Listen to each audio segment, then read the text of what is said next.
Баршаларыңызға қайырлы күн достар. Бүгін сіздермен қыстың уақытысында кез келген тағамға қосатын дәмдеуіштерді дайындайтын боламыз, яғни морозильникке қатыру жолдарын көрсететін боламын. Осындай дәмдеуіштерді кез келген тағамдарға немесе сорпаға, әртүрлі тұздықтарға қоссаңыздар болады. Дәмі өте керемет болып үйлеседі тамақтарыңыздың. Осындай ыдыстарға морозильникке қатыратын боламыз. Ең алдымен бізге ол үшін қызанақ қажет болады, яғни помидор қажет, және де тәтті бұрыш, ащы бұрыш және чеснок қажет болады. Осылардың барлығын осындай миксермен мұжатын боламыз, яғни езгілеп осылай майда ұсақтайтын боламыз. Немесе осындай миксерлеріңіз болмаса, осындай массировкалармен болмаса, майдалап қолмен турауға да болады.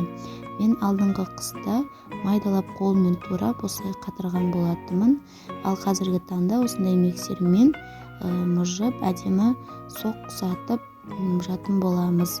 Барлығын осыларды салды, қызанақ, ащы бұрыш, тәтті бұрыш және де осы чесногымызды, помидорымызды салдық. Осылардың арасына укроп қоссақ та болады. Өте керемет болып үйлеседі. Укроптың дәмі әдемі болып шығып тұрады тағамдарыңызда.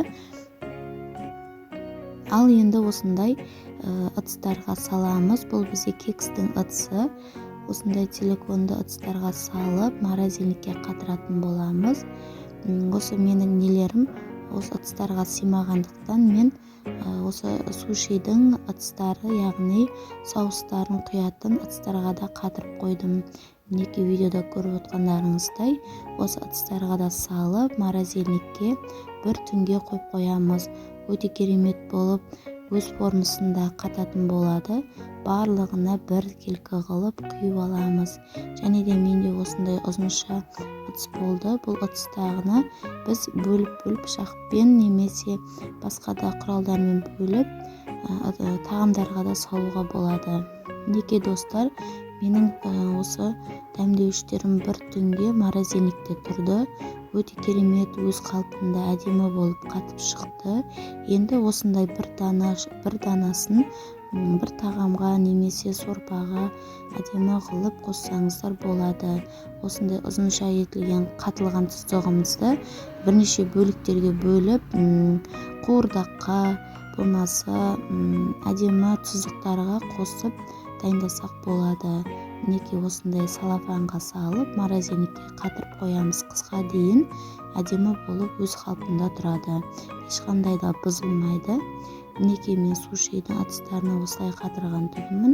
Осылай пышақтың көмегімен кішкене ғана осылай видеода көрсетілгендей жасасаңыздар, осылай өз оңай болып алынады.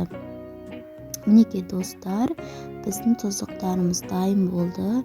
Өте қолайлы, керемет болып шықты. Қыстың уақытысында кез келген тамаққа қосып жеуге болады.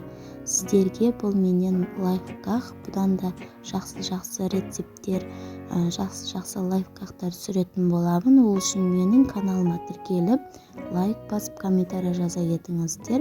Алда талай жақсы тағамдарды ұсынатын боламын. Барлықтарыңызға ас болсын.